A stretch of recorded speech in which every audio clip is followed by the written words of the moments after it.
I will share a little bit about Rosh Hashanah and some of my inspiration that I always try to include for myself, just the right mindset. And of course, I welcome many, many questions. I am going to spotlight me, but I do know that I'm only doing that so others can see me well. You might appreciate the gallery view on this one, see others as well for their questions. So what I wanted to talk about really is the first thing is I'm going to cut to the chase on a couple things, and then I'll come back and give some better explanations. But Rosh Hashanah this year, of course, is very, very different in the sense of how so many of us are celebrating it. And I'm not just talking about the Rosh Hashanah dinner, but I'm talking about even the service, right? So you might not be with friends, you might not be with family, but the beautiful thing is that you can actually celebrate Rosh Hashanah in a meaningful way, and maybe you won't be with friends, but you can. It's really up to each one of us how we make that very meaningful. So what I want to share is that the most important thing of Rosh Hashanah, before we talk about if others can or cannot do this, but the most important thing is really the mitzvah of listening to the shofar. And I say that knowing that many people are not comfortable going to a service, and therefore, what should you do? So I think there's two things that every single one of us must remember, and that is, according to the Torah, according to Judaism, whenever there is a debate of health or doing a mitzvah. So if you're on the fence, I want to be safe and healthy. On the other hand, I want to be at a service and listen to the shofar. What do? The answer is you always choose life over the mitzvah. There's a very famous line in the Torah. It's a verse that says you should live by these commandments. The inference being, and I've shared this before Pesach, I know I've shared this a couple of times, but the most important thing to take from that verse is don't die by these commandments, live by these commandments. So with that knowledge, although I'm going to share with you right now that the most important thing of Rosh Hashanah is to listen to the shofar, and everything else is commentary. Dipping an apple in honey is commentary. Going to a service is commentary. If I was going to be able to do one mitzvah, I would be listening to the shofar. I will tell you that if it presents yourself with a health risk, then you choose your health over shofar. With that being said, and again, like I did say honestly, I'm going to jump to the chase on just this one thing so that everyone can appreciate this. With that being said, if you are able to listen to the shofar, it cannot have anything that would channel its sound, and therefore we don't hear the unadulterated and we miss the raw sounds of the shofar. And I'll go backwards, of course, in our discussion, talk about why we listen to a shofar. But while we're on the subject, how should you listen to the shofar? First of all, on Friday and Saturday, we don't listen to the shofar. So if for whatever reason you're at a service and they're blowing the shofar on Shabbat, it has been millennia that our rabbis have taught we don't blow the shofar on Shabbat. So fulfilling the mitzvah this year is only on Sunday. Now, even on Sunday, fulfilling the mitzvah would not be able to be done through Zoom or through a recording. In fact, you can't even put a mask on the shofar edge. Let's say you were worried about putting the air of my breath. Let's say I was blowing the shofar. My breath goes on this side. It comes out on this side, and we're worried these days about the air that we're breathing. So you would assume maybe I should cover this end and blow the shofar, put a mask on here so it doesn't really go into the air. That is changing the sound of the shofar. So it wouldn't be allowed either. So it poses a lot of health questions and Jewish questions. But what I want to share, and this is the end of my little intro, and I know I jumped right into it, but if you are going to attempt to listen to the shofar and you wanted it to be in a healthy way and a safe way, in Arizona, if you're listening to this because you're in New York or another city, I know I have Woodstock on here, then you should find a shofar blowing ceremony that's outdoors. And there are a lot of locations that are doing that. I'm just going to tell you, in Phoenix and Arizona alone, I compiled a list because I'm going to put it in one of our emails. I'm just going to read through the list. Phoenix has, North Phoenix has, Fountain Hills has, Mesa has, Glendale has, South Phoenix has, Sedona has, Scottsdale has, Chandler, Prescott, Paradise Valley, Gilbert, Goodyear, Sierra Vista, Anthem, Oro Valley, Flagstaff, Tucson, Tempe. So really, there are many places that you can find that will give you that opportunity to listen to the shofar. But again, I do want to also stress, do not be depressed if this year you feel like you can't get it in person, and therefore you feel like you're lacking something in your Rosh Hashanah. You're not. Rosh Hashanah is not about the shofar as much as it is about the shofar. So what I want to jump into is just a little bit about the shofar, but then I want to talk about Rosh Hashanah. I always love this story. I share it often. I've heard it many times as a child, and I feel like I started to appreciate it a little bit more as I became an adult. And that was, as a child, I always looked forward to the shofar blowing. You know, everyone looks forward to it. When's it happening in the service? And people wait for that, and then they might leave the service immediately right afterwards. So as a child, this was always something that we looked forward to. As I got older, I learned, okay, the shofar is very integral. It's definitely biblical. But why do we listen to the shofar? So here is a story that I always love, and I'll share it. Maybe you've heard it from me, maybe you have not. But this is the way, one of the stories that I think emphasizes even more so this year what the shofar does, but what it does not do. And I want to focus today on what it does not do, because for all of us who might not be listening to a shofar in person, we should remember this second part. So the story is that a young boy has relatives in the large city. He comes from a little village. And as you and I know, in the olden days, how did they fight a fire? And fires were quite dangerous, because we know that with any fire, an entire village could burn down. We don't have to look further than Chicago and the great fire that they had as a more recent event. But with this knowledge of how dangerous fires were, it really took a village to fight a fire. They would create a line of people, buckets were being passed because water wasn't running. So you had to bring it from the well. People were running and throwing it on the flames. This young child is in a larger city, and in the middle of the day, out of the blue, he hears this huge horn. So he asks his relatives, he says, tell me, what is going on? What is this sound? So they tell him, oh, there's a fire. So what's the horn? He says, that's how we fight fires here. Someone climbs on the tower, they blow a horn, and they fight the fire, and the fire goes out. Obviously not really understanding the concept. He is so excited about this. In his city, in his little town, fires take everyone's efforts. So he comes back to his town, he finds out what horn they have, what type of a tower they have. He convinces the city elders to install this tower and buy this horn. And he is so excited for the first fire. He's waiting for a fire in his town. Finally, there's a fire. He runs up the tower with his horn, and he begins to blow the horn. And everyone in the town is excited. They want to see the fire go out. I mean, it works in the big city. And of course, this kid missed the entire concept. The fire needs to be fought with water. The horn is to wake people up to go fight the fire. It's an alarm. And I share this story because I think this message this year is even more important than any other year. The shofar, all it does is it's a call to action. But in the end of the day, it's up to every single one of us to actually go and do that action. It's within our actions that we can make Rosh Hashanah important and meaningful. The shofar is just a wake-up call. So I share that because, again, if you can listen to a shofar, 100% the best way to go about Rosh Hashanah, because you'll be fulfilling a biblical mitzvah. But if you can't, because you haven't found a safe way, or you just don't have the mechanism to get to a place that has it, do not be discouraged. Remember that the same God that asked you to go and listen to the shofar told you that in this very situation, do what is safest for you. Do what is right for your health.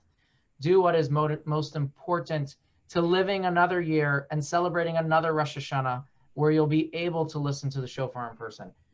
So again, with that in mind, I want to now back up and talk about Rosh Hashanah a bit, and then hopefully some questions from you, or maybe some more insight, because I always love learning about Rosh Hashanah and how it's meaningful to you, and take some inspiration for myself. But what I will start is Rosh Hashanah. I think the most important thing that many people always take away from the holiday is it's a day of repentance. And it becomes this, in my opinion, to many people, it becomes a very depressing type of a day, or a depressing type of 10 days between Rosh Hashanah and Yom Kippur, where we focus on all the bad that we did, right? We think about where we went wrong, who we insulted, and we go around and we ask people for forgiveness. And yes, that's part of the holiday, and I will share why just in a moment. But that's not the focus of the holiday, because that's a misinterpretation of a word. So I guess the first question is, how did Rosh Hashanah become this day of, first of all, the new year, but also a day of asking God for forgiveness?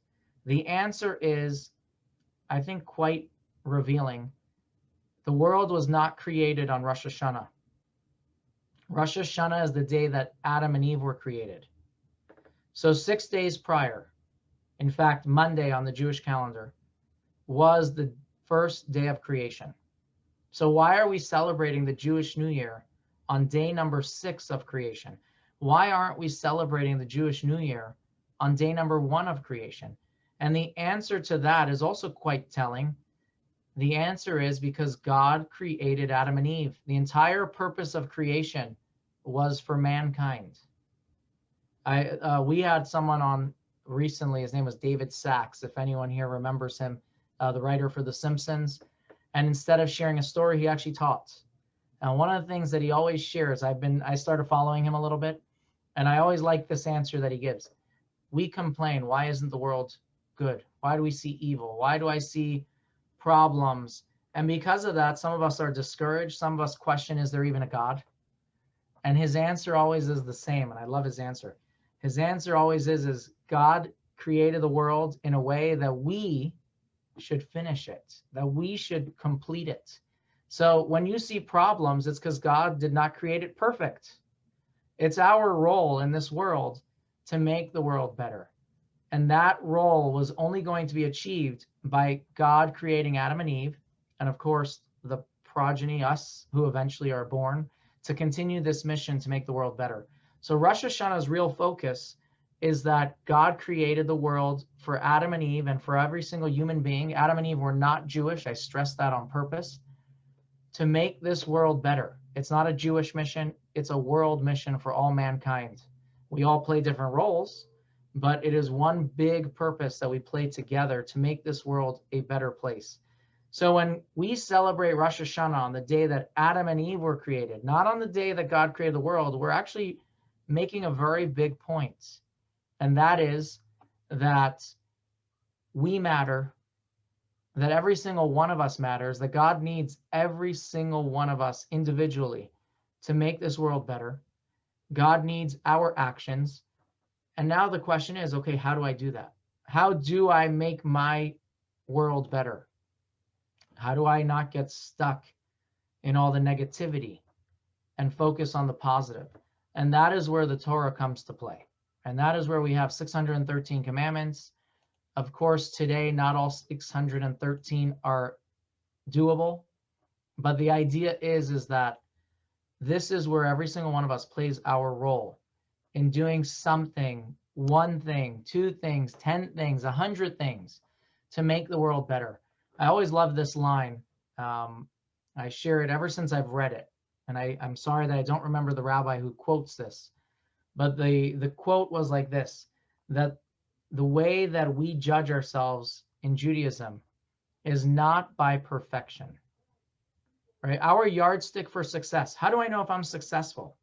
Most people, I'm not talking about in a Jewish conversation, but in general, we say, well, listen, if you did it perfectly, you were good. If you didn't, there is more to be desired. Well, in Judaism, here is the fascinating thing. In Judaism, if you do something more than before, if you try your efforts, that is how God measures success. Not on, did I complete it, but did I work hard, honestly, and achieve something, do something? Am I better than last year? Am I better than yesterday? Am I trying to grow?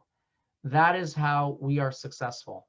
So in Judaism, every single mitzvah is merited and judged on its own. If I do something today, that is beautiful. It's not all or nothing. So let's say many of us walk away with this hypocritical feeling. Well, I'm not always keeping Shabbat, or I'm not keeping Shabbat completely, so why keep it at all? That's not the Jewish perspective. The Jewish perspective is, I'm lighting candles this Shabbat, or I'm making Kiddush this Shabbat, or I'm having a Shabbat dinner this Shabbat. Let's focus on that, because God appreciates that. God appreciates that single action. Next week, that's another opportunity. And really, this is, I come back now to, what does it mean to repent in Judaism? What is this idea that we have mitzvot, we have sins, we want to fix it? Many of us look at that as the punishment side of it. If you didn't do it, God's going to do X, Y, and Z. Like I always share, a friend of ours locally who told me that the first time she did laundry on Shabbos, she had a fire in her house, and it was God's way of punishing her. And I looked at her and I said, you are crazy. God does not work that way. That's just you connecting dots that are not connected. You had a fire in your house because you did not clean the lint in your dryer. That's why. But the idea is that people look at this, when I do a mitzvah, I get the reward. When I do a sin, or I do not do the right thing, I get the punishment. That's not how we look at it. Well, we have to look at it the Jewish way, is how awesome of an opportunity to connect to God through every opportunity that we have within the mitzvot. So today, if I davened, or I did a mitzvah, I put charity in a pushka, in a charity box. I did a mitzvah. I was able to connect to God through that mitzvah. When I don't seize those opportunities, there isn't a punishment coming my way. It was a missed opportunity. We had an opportunity to connect to God. What better and more awesome opportunity to be engaged with God? God created these ways that we can connect. Us, the finite creation, with the infinite God.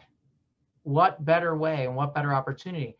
So when we miss those opportunities, we should feel it. It should feel bad, but not bad in the sense that we sinned. We missed an opportunity. So Rosh Hashanah is this beautiful thing, Teshuvah, which many people always translate as repentance, right? The theme of the holiday is Teshuvah, which means repentance in the English translation, Tefillah, which we always translate as prayer, and Tzedakah, which we translate as charity.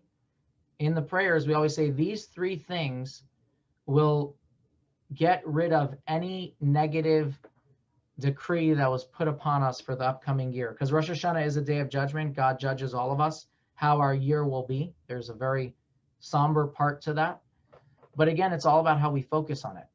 Do I focus on it that God is judging me, or do I focus on it that I have an opportunity to connect to God? And Teshuvah, and this is where I will give the translation, the proper translation.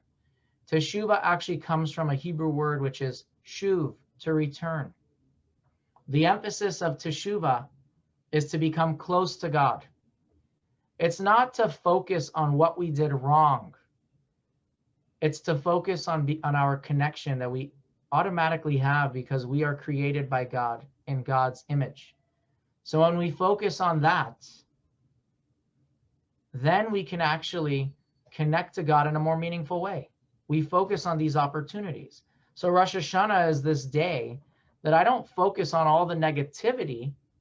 I focus on this opportunity to connect to God. Make the day meaningful. How do you make Rosh Hashanah meaningful? The way I always look at it, through these types of teachings and through this lens, is it is an awesome opportunity to connect to God. It's a day that you and I, in our own way, connect to God and reconnect to God. So when we talk about Rosh Hashanah, what is Rosh Hashanah? Well, Rosh Hashanah, when you look at it through the Kabbalistic lens, which gives us a lot of insight into the holiday, it is a day that God connects to us. It's a renewal of our connection and God's connection to us and to the world.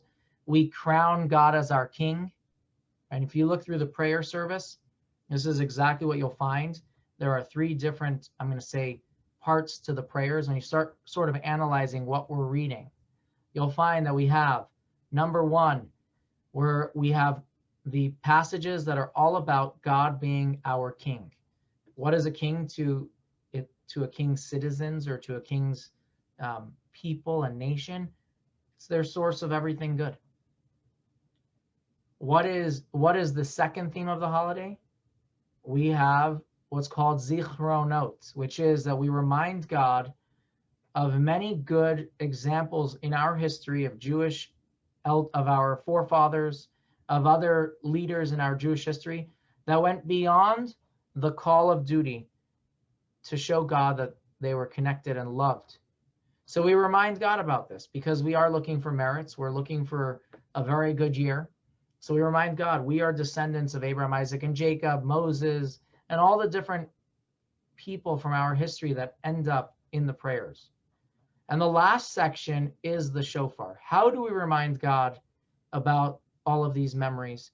How do we show God that he is our king? We do that through the shofar. And what is the shofar? The shofar is a very simple blast of a horn, right? We have different ways of blowing the shofar. There is a tekiah, there is a shavarim, and there is a teruah, 3 different sounds. But these sounds are meant to just stir within us an emotion, a feeling, to stir our hearts to want to become closer to God. And that feeling will inspire us to want to do the right thing for the upcoming year, to be good people, to be good in the Jewish sense as well, and have a good year, connect to God in a spiritual sense. And when we do that, it is a given that God reciprocates in kind with blessings for a good year, a healthy year, a happy year. And this is, I think, if I were to sort of encapsulate Rosh Hashanah in a very short presentation, it would be this, that God chose us to live in this world, to partner with God, to make this world better. And this is the day that we sort of remind ourselves and rejuvenate ourselves and reconnect with God to do this. What amazing opportunity. It's an awesome responsibility, but an awesome opportunity. And when we think of Rosh Hashanah that way, Rosh Hashanah is awe-inspiring in a positive sense. It is not a negative inducing depression because I didn't do whatever X, Y, and Z last year, but rather it's, I have an opportunity to connect. Let's connect. And therefore I share this for those of us who are not going to a service in person, who are not listening to the shofar in person. Rosh Hashanah can still be done correctly. To use another story, it's a parable that I heard. And I've heard that it's from the Baal Shem Tov, but I've never read it inside to confirm that. But I think the parable still speaks for itself. So the story is that the animals have the king of the wildlife, as we know, as the lion. Well, the animals insult the lion, and they now need to ask for forgiveness. The problem is no one wants to be the leader and sort of speak to the lion, the king of the jungle, on behalf of everyone else. So finally, the fox says, you know what? I have a lot of jokes, and let's walk to the lion's den. I'll share my 300 jokes, and we'll put the lion in a good mood, and he'll for sure forgive us. So they begin to walk. In the middle, the fox pauses and says, you know what? I forgot 100 of my jokes. What should we do? So a couple of the animals that are in this entourage start crying. What are we going to do? So finally, the smart bear speaks up and says, oh, don't worry about it. You have 200 jokes. Your jokes are amazing. I'm not worried. With your 200, you can affect that the lion, the king, is going to be in a good mood. So they continue to walk. And he pauses again, the fox, and says, I'm sorry. I forgot another 100. And again, the same story. Everyone's crying. And finally, another animal speaks up and says, don't worry about it. You have 100 jokes left. It's good enough for the king. They finally get to the lion's den. They're inside in front of the king. And what happens? He turns to all of his fellow animals and he says, I forgot the last 100. And now they want to kill him. He said, you brought us here. We're standing in front of the king and we don't have any jokes. We have nothing to say. So the fox turns to them and says, are you stupid? I brought you here. Now you do something. And I took this parable. I've actually shared it in services before, that each one of his 100 jokes represents another thing that goes on in the service. First, you have the rabbi, right? We come to services and we want to be inspired by the rabbi's sermon and the rabbi's jokes and whatever else. But the rabbi is only a tool. Then you have the cantor. We come to services, we want to hear beautiful melodies, we want to hear beautiful songs, things that inspire us. But again, the cantor is only a tool. And then you have the shofar. Like we mentioned, the shofar is just a tool. These are things that are meant to inspire us. But in the end of the day, it's exactly like the fox said. I brought you here. Now you do something. I brought you into the king's chamber. Now you do something. Rosh Hashanah is this day that God is close to us. We are in God's palace, in his chambers. It's an opportunity now on us to seize that moment and connect in our own way. Well, does that mean that I do it exactly like the book says, in the sense of I'm reading all the prayers in the Machzor? If you do, great. But the idea is on our own, we have to come to something within ourselves and say, I want to do better. I want to connect in this way, maybe take upon a mitzvah for the year. I've seen different shuls that on Yom Kippur by Ne'ilah, what they do is they do a mitzvah auction. And what that means is they get people to take a mitzvah and they put those mitzvah notes, those pledges, into the ark where all the Torahs are and say, this is my mitzvah for the year. This is my pledge to be close to God through this mitzvah. And it's not that two people can't choose the same. People might choose the same one. It could be when you eat out. I'm just sharing an example. It's not meant to share. You don't have to take this. But kosher is not necessarily easy. But kosher is easier than you think. So it might be that when I'm in my home, I will only use kosher foods, right? That doesn't mean your dishes are kosher. It doesn't mean your kitchen became kosher. It's a step, right? When I buy meat, it's going to be kosher meat. Or when I buy fish, it's going to be kosher fish. These are small things. But like we mentioned, God does not look at us and decide, oh, you didn't do everything, so nothing to do with you. No, God appreciates the small actions. God appreciates every single action that we do and doesn't judge us on the big picture, but on our efforts. Am I doing something? There's an age-old teaching that says if you're not moving forward, right? If you're comfortable with your status quo, then you're actually moving backwards. And I think that's how I look at this, that, am I doing something? This isn't about, am I doing it all? Am I doing something to move forward, to show that I want to connect to God, to show that this trust that God put within each and every single one of us, I am appreciating it and doing something about it. That is how I look at the high holiday season. And everything else is commentary. So I'm just going to quickly go through some of the traditions that we all have. But again, those are all, like I think like the fox story. These are things that give us an inspiration, but they are not Rosh Hashanah.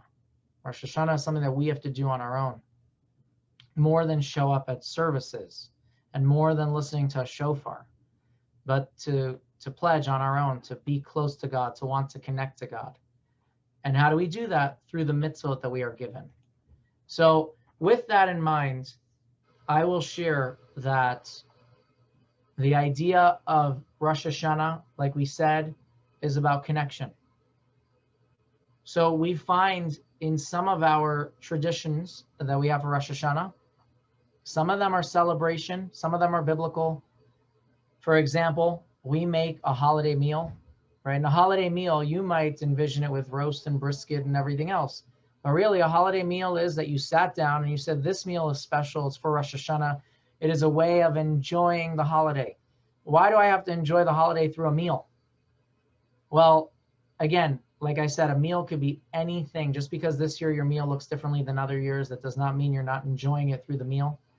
But the idea is that for every single holiday, there is a spiritual component, and then there is the physical component. If God says that you should celebrate and rejoice in a holiday, and I told you I'm going to stay in shul 24 hours straight because I want to spiritually enjoy the holiday, then you're ignoring your body. And God created us body and soul, a spiritual and a physical marriage. So when we celebrate and enjoy, it has to also be in the physical sense. And that is why we have a festive meal. Right? We sanctify the holiday with a kiddush. We dip an apple in honey. Why an apple and honey? And you know what I'm going to do is I would love to hear other thoughts on why an apple and honey. So if anyone wants to unmute their mic and share what they've learned or what they think is the reason for an apple and honey, please don't be shy. Ellen, go for it. Sweetness. So for a sweet new year, for good new year. And they're both sweet, honey and apple.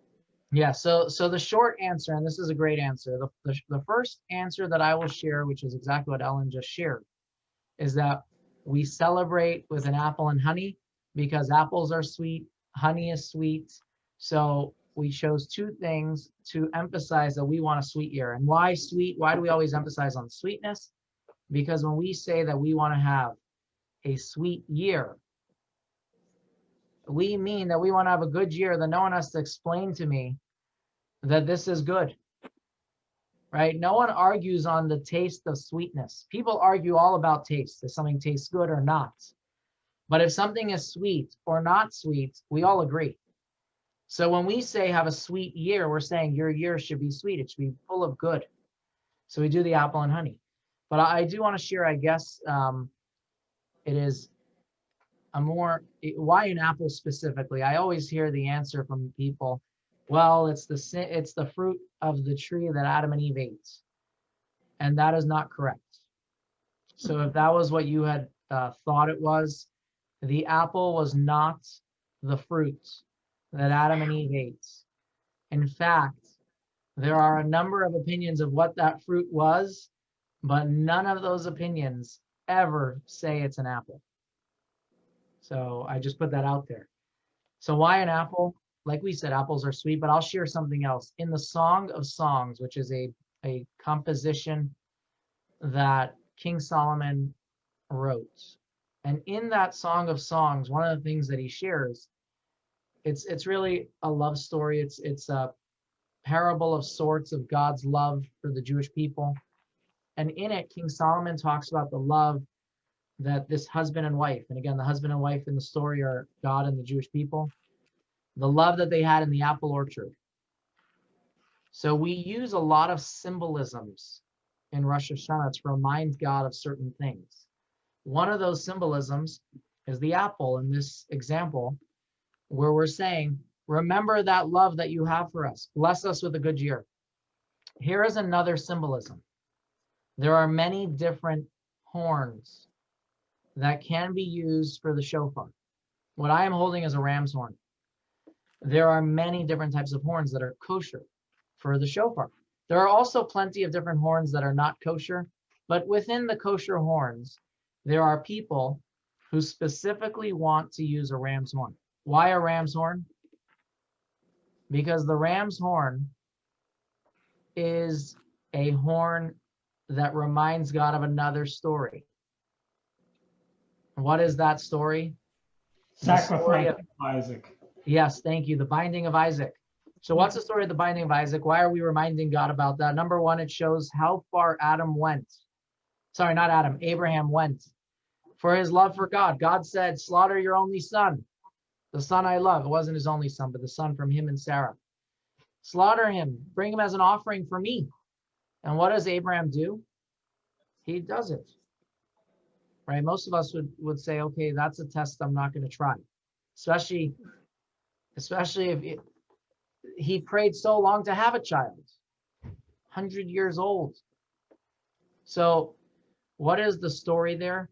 As soon as Abraham is about to slaughter his son, an angel says, stop. God was just testing you.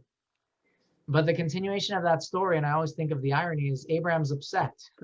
He says, wait, I wanted to give something to you. I wanted to sacrifice something for you. So what does God do? God therefore says, or a miracle happens, I should say, and a ram is stuck in the actual bushes and it's stuck by the horns. So we use a ram's horn to remind God of this story, right? There are other symbolisms that we find. The round challah, as Ellen wrote into the chat. Why round? The circle of life. Are apples used because they're round? I don't know, because we could have used peaches. I mean, there are plenty of round fruits. But the idea being that we find the symbolisms to make things more meaningful, right? These were actions that us human beings, not the Torah and not the rabbis, added. It was ways that we made it more meaningful because we care about this and we want to connect to God in that more meaningful way. One of the other customs that we have for Rosh Hashanah and the week before Yom Kippur is called Tashlich, and another one is called Kaparot or Kaparis, depending on how you grew up in pronunciation. So what is Tashlich and what is Kaparis? And like I mentioned earlier, both of these things are symbolisms. Yes, they are very traditional, but they are not doing what people think they do. When I go daven at a lake or a body of water with fish, I am not throwing my sins into the water, and therefore I don't need to do any repentance, if you want to use that fancy word. It's a symbolism. It's their actions that will hopefully arouse actions within us. By me going to the body of water and praying and casting my sins onto the water, it's meant to inspire me to change, to be better, to think differently, to cause positive reaction. And the same thing is with kaparis. For those of you who don't like kaparis because of all the complaints about animals, it doesn't have to be an animal. You can use charity. So that shouldn't be the reason why you don't like it. But the idea again is that by saying I am sort of passing off, I am asking God that he atones my sins through this action, whether it is a chicken, whether it is fish, whether it is coins or dollar bills to charity. The idea is I am giving tzedakah, because that chicken that you're always seeing in the pictures of people waving over their head, it's not thrown out afterwards, it's given to charity. This idea is what kapara says. It's supposed to give us meaning. You see a live animal that is going to be slaughtered to be given to charity, but being slaughtered, it's losing its life. In the end of the day, even though the Torah allows kosher slaughter, no one ignores the fact that we're actually killing an animal, right? So the idea is that the animal is part of this meaning and purpose in life, and we can talk about that for an entire discussion. But the idea is that this is to make me feel different, to make me want to come close to God, to make me want to have a good year, a better year. So this is the idea of Rosh Hashanah that I would like to share. There's one thing that I want to share, and that is what I'll end with. There is a haftorah that is recited on Rosh Hashanah. So the haftorah being the passages from the prophets and scriptures rather than the Torah reading. What is this haftorah that we read? We read two haftorahs on Rosh Hashanah. And in fact, I'll share 2 points that I think are important. Rosh Hashanah, many people say that in Israel, they celebrate it one day. In the diaspora, they celebrate it 2 days. That is false. The only holiday in the entire calendar of holidays that Israel celebrates 2 days like everyone else is Rosh Hashanah. Why is that? The short answer is, why do we celebrate any holiday for 2 days? Will enlighten us on why Rosh Hashanah is celebrated for 2 days in Israel as well. So the way the calendar was set up, the calendar was the very first mitzvah that the Jewish people were ever given. Before we were given the 10 Commandments, before we were given Passover, we were given the mitzvah of sanctifying the moon, which was how to celebrate every month. The way it worked was a new moon, 2 witnesses would witness this brand new moon, because if you are familiar with astrology, you'll understand that the moon disappears for a brief moment and reappears. That new moon is what symbolizes the new month for the Jewish people. Now, 2 witnesses have to see that. They come to the Jewish court in Jerusalem and they tell the court, the rabbis, we saw the new moon. They interrogate them. They make sure that they truly are not lying. If it comes to be that they're not lying, they will sanctify the new month. The problem is, in those days, they didn't have telephones. They didn't have internet, faxes. The only way to get the message out to the outlying cities and countries that had Jewish communities was through a system of messengers and signs. So they would immediately dispatch messengers on horseback and however else. But in addition to that, they had a system of flares. In Jerusalem, they'd go on a high mountain. The next city would be waiting because they knew around when is the new month, 30 days. They would see a flare.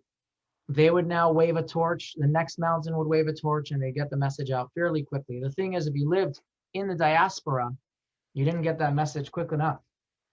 So a holiday that began on the 14th of the month, for example, might not get the message until the 18th of the month. So on the 14th, you weren't sure, was the month a 29-day month or a 30-day month? And because of that, you always celebrated 2 days just in case. Just in case the holiday started on Tuesday, or just in case the holiday started on Wednesday. In Jerusalem, you didn't have that problem. And in Israel, you didn't have that problem. But you did have that problem for Rosh Hashanah. Because Rosh Hashanah begins on the first day of the month. So if the new moon happened at midnight, that means that at 7 o'clock, when it was sunset, I should have started Rosh Hashanah. So immediately you'd start celebrating Rosh Hashanah. It could be that the witnesses would come the following day, 26 hours later. And then you found out that you celebrated Rosh Hashanah an extra day. So in Israel, Rosh Hashanah was always celebrated 2 days. So throughout the world, Rosh Hashanah is always a 2-day holiday. That's full circle, full stop. With that knowledge that Rosh Hashanah is a 2-day holiday everywhere, I now come back to the Haftorah that I was talking about. Day number 1, we read the Haftorah. We read the story of the binding of Isaac, and there's a Haftorah. And then we have the Haftorah, what is called the story of Hannah. So Hannah was a woman who really wanted a child. Her child, who is eventually born to her, is the prophet Samuel. But Hannah really wants a child. And in her desire for a child, she goes to the tabernacle at that time and begins to pray outside. She's crying, she's swaying, she's mumbling. She's not mumbling, she's praying with her mouth. And what happens is a very famous passage. The priest tells her, you should not be drunk near the tabernacle. He thinks she's inebriated. She's clearly swaying and mumbling. And she says, no, I'm not drunk. I'm praying for a child. And of course, the priest is Eli at that time. He blesses her with a child. The child is a prophet who grows up actually in that tabernacle. He grows up in spirituality. Very famous prophet in our history. But what I want to share, and sorry about that noise, hold on. What I want to share is that with that story comes a very important teaching for every single one of us. And that is our prayers on Rosh Hashanah. You might think, I want to be very spiritual. Well, Hannah's story teaches us 2 things. Number 1, vocalize your prayers. You should be able to hear them yourself, right? Eli, the priest, did not hear them, but he saw her mumbling. He saw that there was noise coming. We learned from that story that when you pray, you should actually verbalize it. So even if you're praying to yourself and you're reading from a prayer book, say the words that you can hear it yourself. So when you pray, vocalize those prayers. Number 2, and this is, I think, always important, our prayers for physical, mundane wants and desires are spiritual. Right? Hashana is at the holiest place that exists. It is the tabernacle at that time. And she is praying for a child, something very personal. She's not praying for world peace and that God should be shining his countenance in a spiritual sense. She is praying for a physical need, something that's personal. And this is the same thing on Rosh Hashanah when you pray. Don't just think that because it's such a spiritual day, you can't pray for physical needs, for things and desires of good health, and good health for your family, and prosperity for a friend, and whatever we talk about. Rosh Hashanah is all about that. And the thing that I always learned from one of the rabbis in the 17th century was that when you are taken care of in the sense of our physical needs, our mundane needs, the spiritual aspirations that we have are much easier to attain and to achieve because we're not focused on all the troubles that we're going through. So this Rosh Hashanah, when you pray, you don't have to be embarrassed, just in case you were. I don't know if you were or not, but you don't have to be embarrassed if you're praying for something very personal. Rosh Hashanah is about that. Look at the prayer of Hannah. So to bring this point home, I'll share a story that I always loved. A rabbi, his name was Rabbi Levi Barditchev. He's looking for someone to blow the shofar that year in the shul. So he goes around asking people, he says, what are you going to think about when you blow the shofar, if you do it? So the guy starts giving him all these spiritual thoughts, what we call in Hebrew kavanot, the different meditations that he's going to have, spiritual meditations. And he goes from one person to the next, and each one has this answer. Till he comes to one person, the guy says, I'm going to pray that my cow should give good milk, my sheep should have children, my crop should have a good crop. So the rabbi says, you're the guy I want to blow the shofar, right? Rosh Hashanah is very personal. It's very spiritual, but the spiritual component is also physical. They're symbiotic. They work together. And when you have a good year, and that is with good health, and your 401k or whatever investments you have are doing well, and you don't have all the other worries, you can focus on spiritual achievements and spiritual aspirations and growth. So with that, I'm going to take questions, but I want to just end off with wishing everyone here a very happy, healthy, sweet new year. And as I've always stolen this from someone else, but the blessing should be in a revealed sense. Just like I don't need anyone to convince me that honey is sweet. I don't want someone to say, oh, that's really God blessing you. You just don't see how. No, I want it to be a blessing that I see. And I don't need any explanations to how that's a good blessing. And that's what I wish for every one of us here. A blessing of good revealed blessings, where you don't need someone to start explaining why that was really a blessing. You just can't see it. So wishing everyone here a Shana Tova. And as we always say in Hebrew, a Ketiva, the Chatima Tova. We should be written and sealed for a good year, a healthy year, a happy year, and a prosperous year. I will take any questions or insights. I would love to hear more thoughts.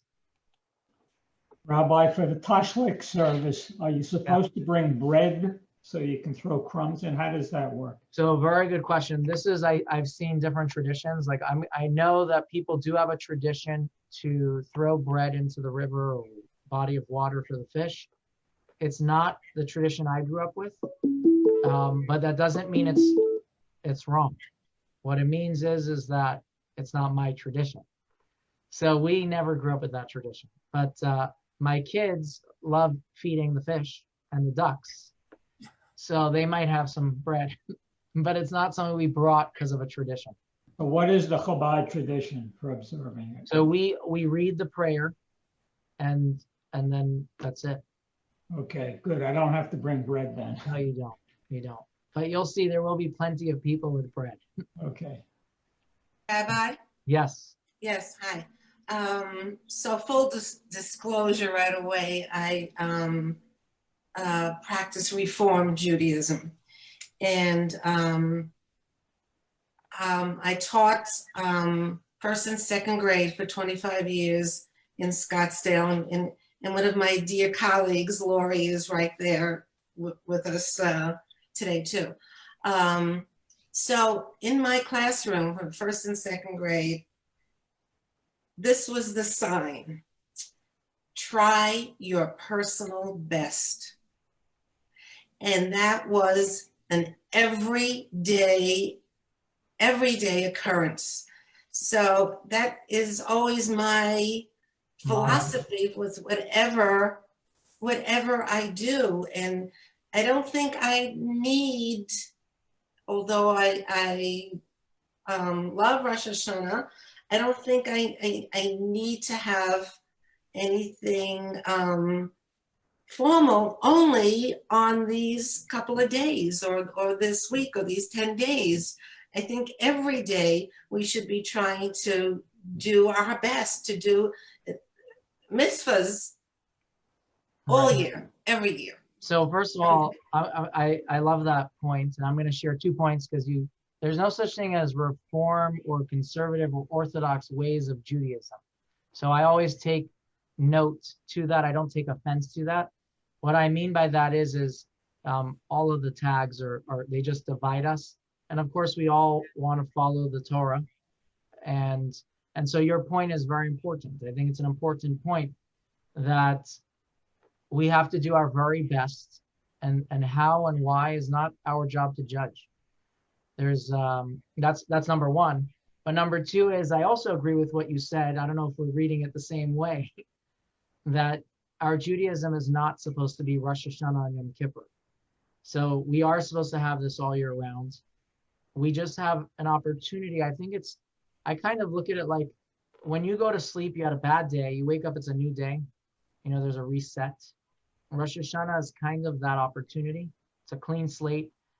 Some people, the more something is going wrong and they start going down in that direction, it bothers them and it makes them depressed. They don't want to do something because everything's going wrong anyways. So here is like, no, let's start over. Don't take that inspiration or lack thereof. Start over. So Rosh Hashanah is that opportunity. But like I always share, and I know others share this as well, we have so many people, you probably have friends that do this too. They start calling people, do you forgive me for anything I might have done over this past year? And when do they start making these phone calls? They do it around Rosh Hashanah because it's the holiday of forgiveness. And the fact is, you don't have to wait till Rosh Hashanah. If I've hurt your feelings, I should call you up the next day or as soon as you have sort of calmed down, where you'll be more accepting of my request for you to forgive me. Rosh Hashanah is an opportunity, but I shouldn't be waiting till September, till this month of Elul or Tishrei in the Hebrew calendar. So this is always important to remember that. To add to that, on the sense of forgiveness, many people, we're in a world that's very secular. We see other religions out there and we talk about confessions, and Judaism doesn't have that. How do you ask God to forgive you in Judaism? There is a confession part, but it's to yourself, right? You tell yourself, I committed whatever it was. I plan on not doing it again. So I regret it and I commit to doing better. That's forgiveness in Judaism. However, if I did it to someone else, it then is my obligation to ask that person for forgiveness. So unlike the other religions, God does not forgive me for a sin or for an act of not kindness, an insult or stealing or something that I have done from someone Is else. better than not doing it. I Right? recently In that instance, I have to That's how go to the it's supposed person and ask them for forgiveness. I always am inspired by a story that I'll share. I visited prisons when I was studying to become a rabbi in the upper New York State. So some of the New York State prisons. We went to a prison and there was a guy, his last name was Goldstein, right? Very Jewish, who was in protective custody. He was a gang member. And he was on a path to becoming a better person. He truly was, which is why he was separated, because he was no longer in the gang. And he knew everything we came to talk to him about. We came on Purim. He knew the whole story. I'm like, how do you know this? I was curious. I'm like, how do you know all the details? Not just like the big story. He knew the details. So he shared with me that he has a chumash. He has like an art scroll set, 5 books of Moses in his cell. And when he tells me this, his face changed. And he shared that the rabbi who visits him often taught him that how do you rectify a sin? How do you rectify stealing? Whatever you do. Right? So he said, how do you do it? You have to go and ask that person for forgiveness and return the stolen item. Well, he was in a quandary. He didn't know where he stole it from. Right? So that bothered him. And I always think about that. I'm like, that made an impression on me. But this is the way we do ask God for repentance. For things that we did to God, we talk to God. For things that we did to someone else, we have to talk to that person. And in fact, if you missed your opportunity during their lifetime, it says that you should go to their grave and ask for forgiveness. So I just share that. Any other questions? But Janet, thank you for adding. I have just one quick follow-up. Sure. I recently had a conversation with Rabbi Norman Cohen, and I was asking him, what are the things that you should say, Shana Tova, Gama Tov, and then he says, here's another one, and it's Yiddish. I hope I can pronounce it right. Guten Kavittel, which means a do-over. Right? Right? So a guten kvittel, yeah, I think we say that though right on the eve of Yom Kippur. Okay. Which I always interpreted was, ask, that God should accept your pleas. But yeah, that's definitely said during this time. For any of the Yiddish speakers here, that might be some nostalgic phrases. A guten kvittel. Any other questions or someone want to share something? Yes, in accordance with part of what you were saying during your presentation, I have always had it instilled in me that whatever you do to observe is better than not doing it at all. If you keep kosher at home but eat out, if you say the blessings before the food, or whatever you might do, is one thing that you are doing positively and better than saying, I don't have to do anything. I love that. That's 100% spot on.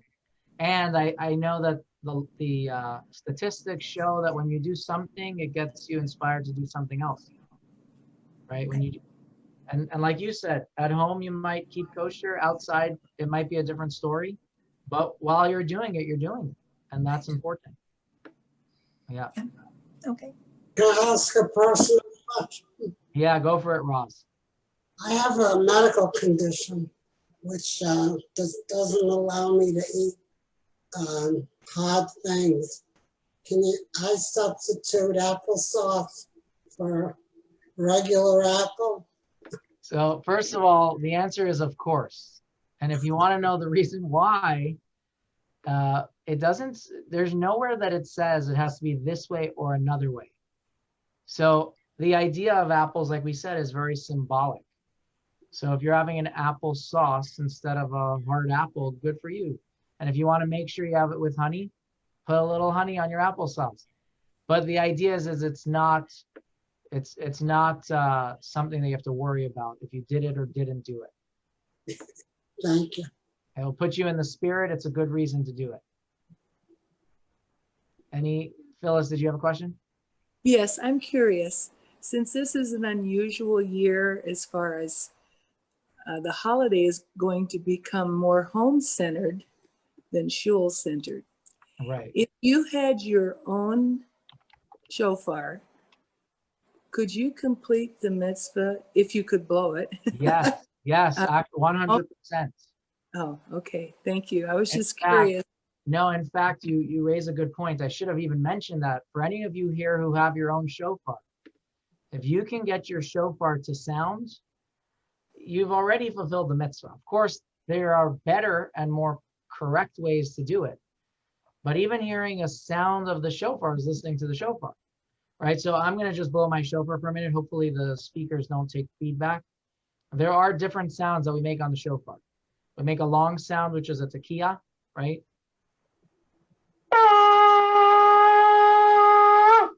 We make a sound that is shorter, 3 shorter blasts. It's called shivarim.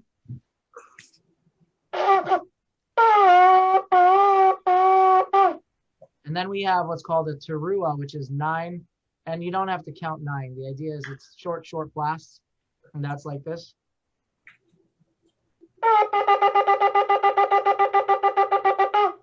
We do it in different sequences, right? Why are we doing it in different sequences? Because there were different opinions of how you should blow the shofar. In fact, something that's very interesting, until a certain point in time, you could go to one shul in the very same city and listen to them blow the shofar, and they would do it one way.